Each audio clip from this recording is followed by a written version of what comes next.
Bonjour, c'est Caroline Bahadorian de My Perfect Mosaic Embryo. Je ne savais pas du tout, que mon groupe était tellement populaire en France et je voudrais remercier les filles qui m'ont contactée, notamment Sophie, Nadia, Tali, Véro. Non, je ne peux pas rentrer en France pour passer sur une émission télé Véro, je suis désolée. Caro, R, Sonia et Faustine. Alors, ce groupe, qu'est-ce que c'est? Ce groupe, c'est mon histoire, c'est l'histoire de beaucoup de femmes qui font de la PMA, des fécondations in vitro et qui maintenant font tester leurs embryons pour être sûres qu'elles ne vont pas transférer un embryon qui serait porteur de trisomie. Alors moi, mon histoire, elle commence il y a plusieurs années, mais en l'occurrence il y a 5 ans, quand j'essaie de concevoir mon fils qui aujourd'hui a 4 ans. J'ai ce seul embryon que je décide de faire tester et la clinique me contacte quelques jours plus tard en me disant: Madame Bahadorian, nous sommes désolés, mais cet embryon, il lui manque une petite partie du chromosome 6. Ça va pas être possible de le transférer. Si vous le transférez, il risque de lui manquer des membres, il va avoir des trous dans le cœur. Enfin bon, il faut juste le jeter. À l'époque, j'ai déjà 40 ans, j'ai déjà fait 13 inséminations et 4 fécondations in vitro. Donc je décide de ne pas jeter cet embryon, de faire mes propres recherches. Je suis un petit peu dans le métier, je suis un petit peu une influencer, comme on dit en anglais. J'ai déjà des groupes Facebook et je décide de faire mes propres recherches et de créer ce groupe My Perfect Mosaic Embryo. Ça démarre très vite parce que comme je suis déjà l'admin de IVF, donc fécondation in vitro groupe, j'ai beaucoup de mamans qui basculent d'un groupe à l'autre et qui viennent et qui suivent mon histoire et qui se demandent ce que je vais faire de cet embryon.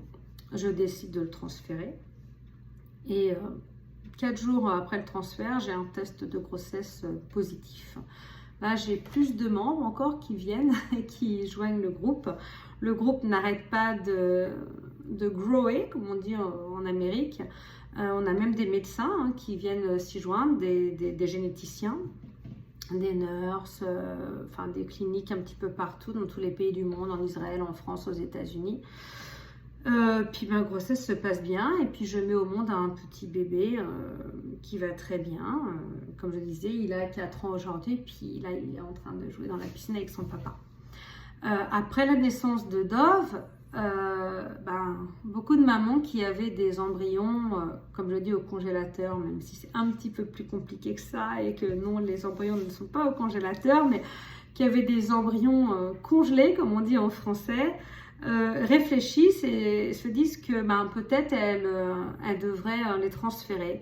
Ce groupe a aidé beaucoup de parents, de futurs parents, parce que ces femmes-là n'étaient pas encore mamans. Donc, ça a aidé beaucoup de futurs parents à devenir parents. Ça a énormément fait couler d'encre.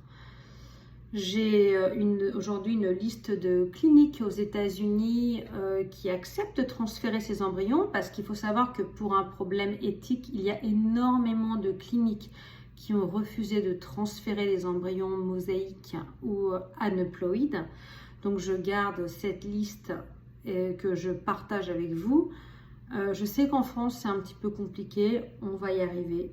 Vous allez y arriver. Pour le moment, ce n'est pas possible de transférer un embryon congelé en France, dans un autre pays, mais on va y arriver.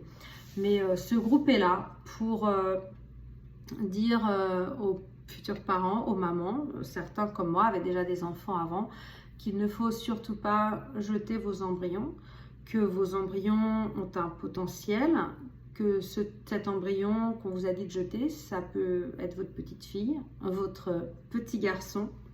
Donc, essayez de faire vos recherches et contactez-moi si vous ne parlez pas bien anglais. Moi, je suis complètement bilingue. Ça fait 12 ans maintenant que j'habite aux États-Unis. J'ai 45 ans, donc j'ai vécu quand même toute ma vie en France. Donc, n'hésitez pas à m'envoyer vos messages. Mais surtout, ne perdez pas espoir. Si on vous dit que votre embryon n'est pas transférable, Ne croyez pas forcément celui qui a fait 10 ans ou 12 ans d'études. Essayez d'apprendre par vous-même. Le forum maintenant a beaucoup de membres et beaucoup de femmes qui sont devenues mamans et beaucoup de mamans enceintes. Donc ne perdez pas espoir et merci les filles. Vos messages m'ont vachement touchée. Je vous remercie. Et Véro, oui, si je viens un jour en France, je te contacterai et on fera cette émission télé. Merci et puis je vous souhaite plein de bonnes choses et puis de grandes familles nombreuses. À bientôt.